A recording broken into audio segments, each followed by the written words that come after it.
मेरे साथियों फिर से स्वागत है मनीष एंड सीईआरटी क्लासेस में। और मैं मनीष, आज हम बताने वाले हैं बिहार बोर्ड क्लास 12th का हिंदी गद्य खंड का चैप्टर नंबर 1 बातचीत। और बातचीत का लेखक है बालकृष्ण भट्ट। तो इस तरह से आप आज रख सकते हैं।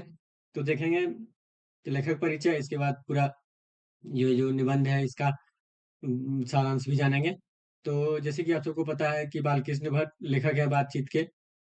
इसके बाद जन्म के बारे में बात करें तो जन्म हुआ था 23 जून 1844 ईस्वी में। इसके बाद निधन के बारे में बात करें तो निधन हो गया था 20 जुलाई 1914 ईस्वी में।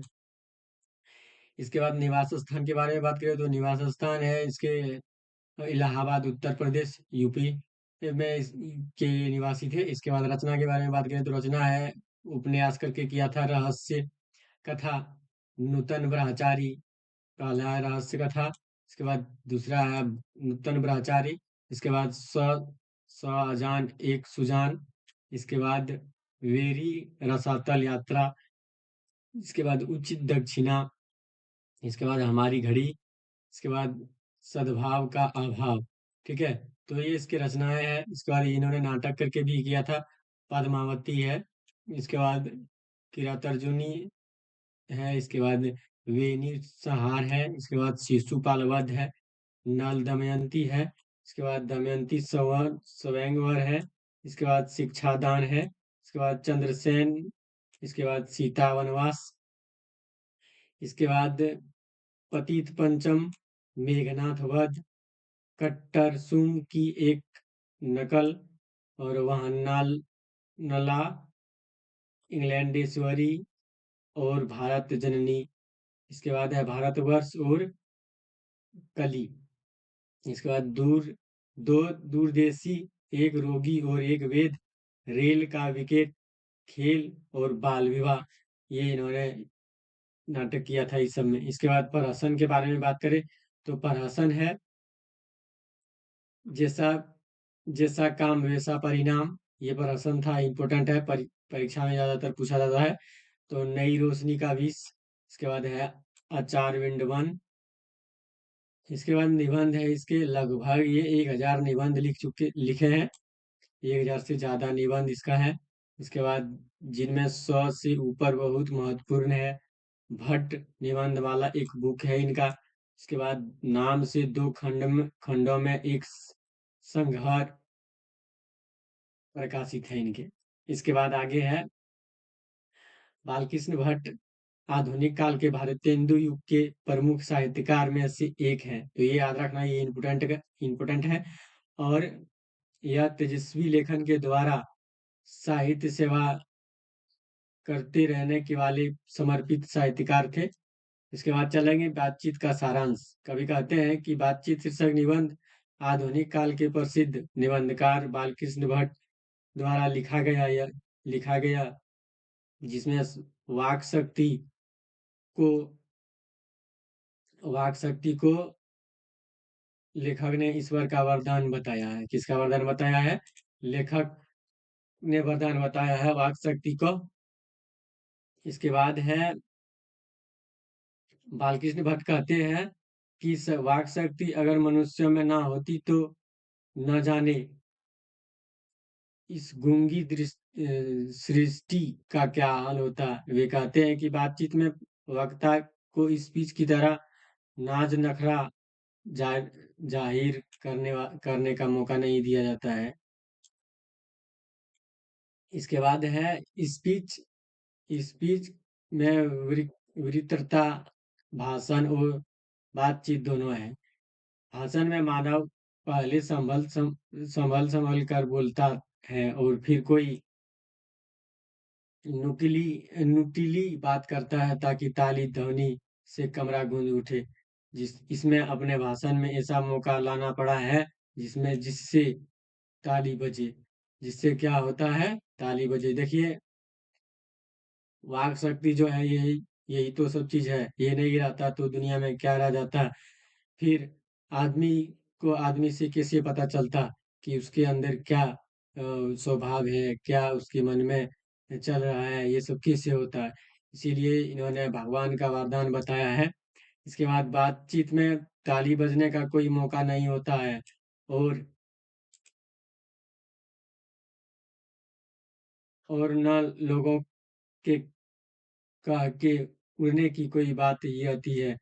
इसके बाद बातचीत में कभी कोई चुटीली बात आ जाने पर थोड़ा हंसी आ जाती है। मुस्कुराहट में होठ का फड़क उठना इसी हंसी का अंतिम सीमा होता है दोस्तों। स्पीच का उद्देश्य सुनने वाले में मन जोश उत्साह पैदा करना होता है। बातचीत मन बदल बहलाने का तरीका ही तो है। वे कहते हैं कि वे कहते हैं कि जैसे आदमी को जिंदगी मजेदार बनाने के लिए खाने पीने चलने फिरने इत्यादि की जरूरत होती है, वैसे ही क्या जरूरत होती है? बातचीत। और बातचीत हमेशा ये कहते हैं कि अति आवश्यक है।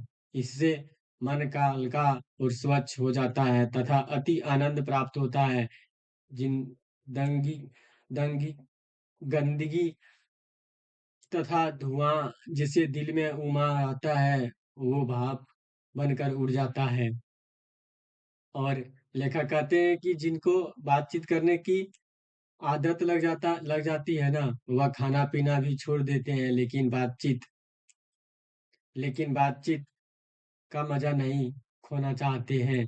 जिसको मन लग जाता है पूरी तरह से बातचीत में ना, गपक्का आदमी देखना कि गप करने चला जाएगा, खाना पीना छोड़ छाड़ के क्या करने चला जाएगा? गप करने। ठीक है। तो जिसको आदत लग गया है वो तो करेगा ही, करता है। हैबिट हैबिट जो है बन जाने के बाद फिर उसको रोकने वाला कुछ समय लग जाता है दोस्तों। इसके बाद है लेखक रोबिसन क्रूसो के बारे में कहते हैं कि 16 वर्ष तक आदमी का मुख नहीं देखा था। 16 वर्ष तक कुत्ता, बिल्ली आदि ना जानवरों के बीच रहने के बाद उसने फ्राइडे के मुख से एक बात सुनी। उस समय रॉबिन्सन को ऐसा आनंद आनंद हुआ मानो उसने नए सिर से फिर से आदमी का चोला कपड़ा कपड़ा पाया। वे कहते हैं कि मनुष्य की वाक शक्ति में लुभा लेने की ताकत होती है। बेन जॉनसन कहते हैं कि बोलने से या मनुष्य के रूप में साक्षात्कार होता है और मन हल्का भी होता है। लेखक ने अपने बातचीत के प्रकार को भी बताया और बातचीत की सीमा 2 से लेकर वहां तक हो सकती है जहां तक उनकी जमात या मीटिंग या सभा न समझ ली जाए। इसके बाद फिर कि एडिसन मानते हैं कि असल बातचीत सिर्फ 2 व्यक्तियों में ही हो सकती है, अर्थात जब 2 व्यक्ति होते हैं तभी अपना दिल एक एक दूसरे के एक दूसरे के सामने खोल पाते हैं। 3 लोगों के बीच 2 बातचीत कोसों दूर हो जाती है। 6 कानों में पड़ी बात खुल जाती है। 2 व्यक्ति की बातचीत में अगर कोई तीसरा आ जाता है तो भी दोनों अपने बातचीत बंद कर देते हैं। ये सही बात है। इसीलिए दो बातचीत हमेशा 2 आदमी के बीच होता है सबसे अच्छा। लेखक के अनुसार 3 लोगों के बीच बातचीत अंगूठी में जुड़ी नस जैसी होती है।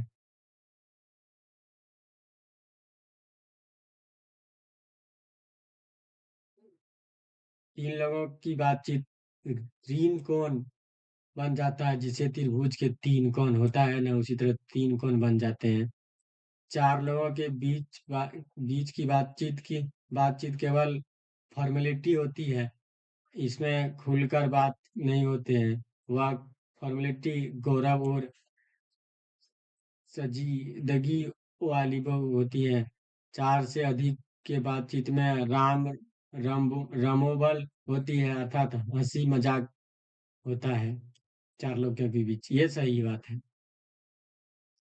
इसके बाद 2 बूढ़े के बीच बातचीत अक्सर जमाने की शिकायत होती है। वे बाबा आदम आदमी के समय दौरान दस्तान शुरू करते हैं, जिसमें 4 सच तो 10 झूठ होता है। एक बार जब उनकी बातचीत का घोड़ा छूट जाने पर पहरों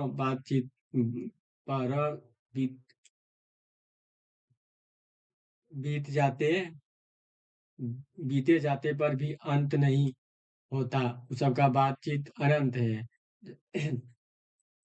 इसके बाद फिर लेखक कहते हैं कि जो कि दो सहेलियों के बीच बातचीत का जायक निराला होता है। भाग्य से ही दो सहेलियां के बीच का बातचीत सुनने को मिलता है। इनकी बातचीत रस भरा होता है। कहते हैं कभी कि दो आदमी के बीच ही सबसे अच्छा बातचीत होता है। तीन आदमी के आ जाने पर फिर बातचीत का रंग रूप रास्ता सब चेंज हो जाता है। और चार आदमी आएगा तो हंसी मजाक का बात होता है। दो बुढ़िया के बीच बहू बेटी वाली होती है। वह अपनी बहुओं या बेटों का गीला शिकवा करती है, या बरादरी की ऐसी बात छोड़ देती है जिससे अंत में झगड़ा होने लगता है। स्कूल के लड़कों के बातचीत में अपने उदास उस्ताद की शिकायत या तारीफ, या अपनी पाठियों में किसी के गुण अवगुण की बात होती है। और किसी में और इसके अलावा लेखक ने बातचीत के अनेक प्रकार बताया है, जिसमें राजकाज की बात, व्यापार संबंधित बातचीत, दो मित्र में प्रेमालाप आदि। इसके बाद फिर इसमें कवि कहते हैं कि लेखक कहते हैं फिर हमारे बालकृष्ण भट्ट की, हमारे देश में अशिक्षित लोगों में बदकही होती है। लड़की लड़के वालों की ओर से एक एक आदमी बीच विवाही बीच भाई होकर दोनों में विवाह संबंध से कुछ बातचीत करते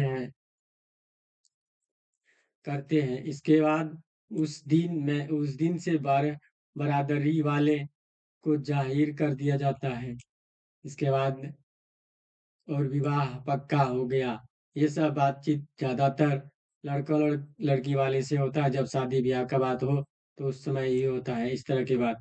उसके बाद जंडू खाने, गांजे और शराब के अड्डे की बातचीत भी निराली होती है।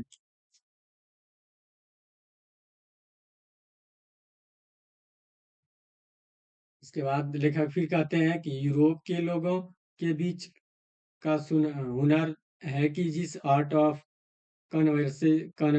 कन्वर्सेशन कहते हैं, और इनके प्रसंग को सुन के कान को अत्यंत सुख मिलता है। इसके मुद्दे सुहृदय गोष्ठी कहते हैं। 25 वर्ष 25 वर्ष से ऊपर के उम्र वालों की बातचीत में गौरव और अनुभव पाया जाता है, लेकिन इससे कम उम्र के लोग के बीच बातचीत में गौरव नहीं पाया जाता है, पर मिठास मिठास 10 गुनी बढ़ जाती है। इसके बाद अंत में लास्ट में कहते हैं बालकृष्ण भट्ट की, हमें अपने अंदर ऐसी शक्ति पैदा करनी चाहिए जिससे हम अपने आप बातचीत कर लें। और बातचीत का यही उत्तम तरीका है भाई। ठीक है, तो thank you for watching in this video. और आप लोग को ये वीडियो अच्छा लगा हो तो लाइक करिएगा, और कमेंट में बताइएगा कि किस तरह का ये वीडियो है। और आप चाहते हैं कि इस तरह का वीडियो, तो आप इस चैनल को सब्सक्राइब भी कर दें, ताकि सही टाइम पर आपको वीडियो मिल जाए। ठीक है, तो मिलते हैं अगली वीडियो में। तब तक के लिए धन्यवाद। Nice to meet you.